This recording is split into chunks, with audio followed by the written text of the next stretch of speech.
you should be fairly familiar with what liquid is. So now we're going to go back and continue to catch something that was not done well enough earlier this year and that fifth graders are responsible to know about. And so that is what is called the hydrologic cycle.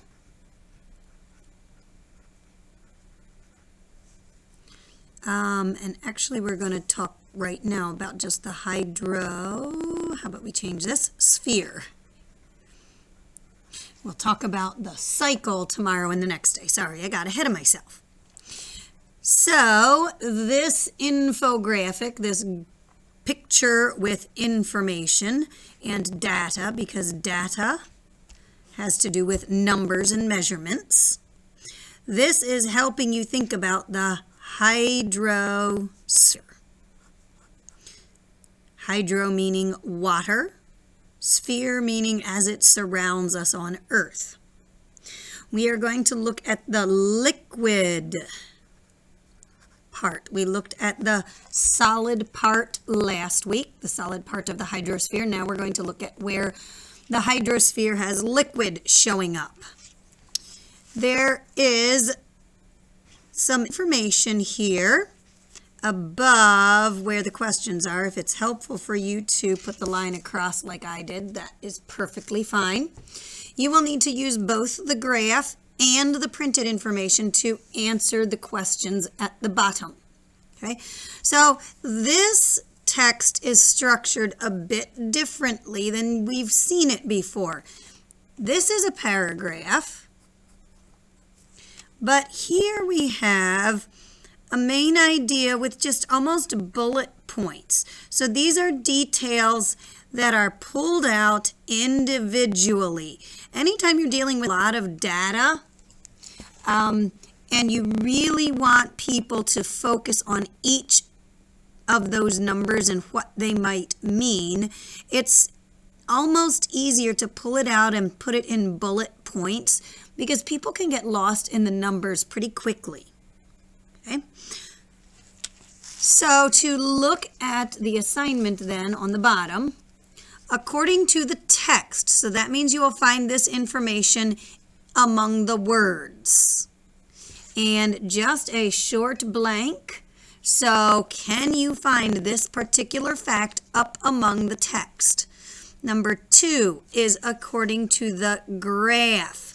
So that would be your circle graph where it's showing you pieces so that you can see the size of these pieces relating to each other.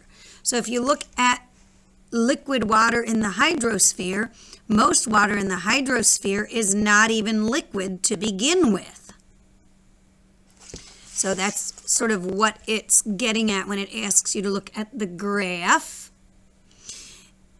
Number 3, you can find it in the text. Number 4 is in the text. So do be sure to carefully read the rest of this question, because if you really quickly put down the wrong number in the blank, you will not be able to wheel out of it and say, oh, well, I meant something else.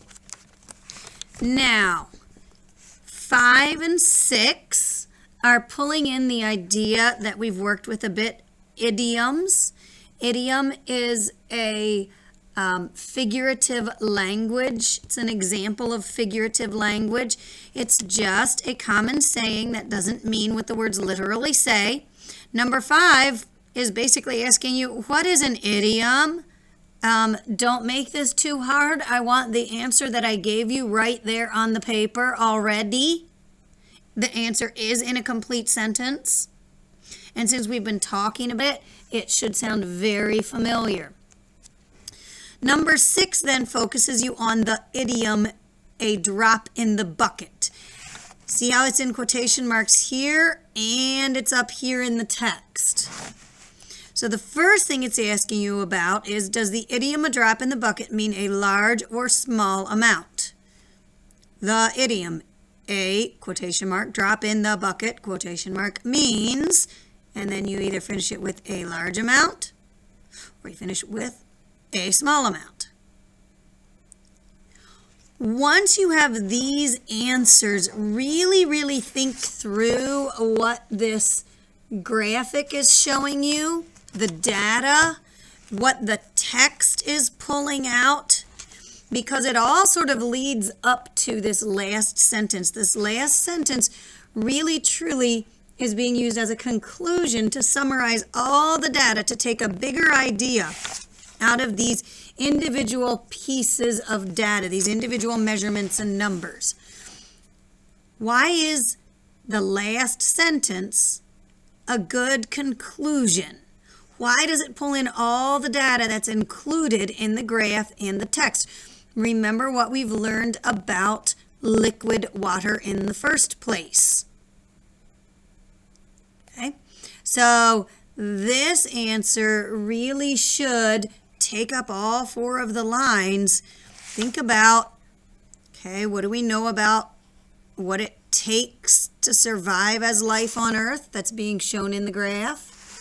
And then how is that like only a drop in the bucket of Earth's total water supply? Another way to think about it, can you drink ice? Can you drink water that's underground, like lay down on the ground and drink it? Or are we sort of limited to the water that's in the rivers and the lakes for the most part? So that is how you need to think in order to answer number 7. And that's your science for today.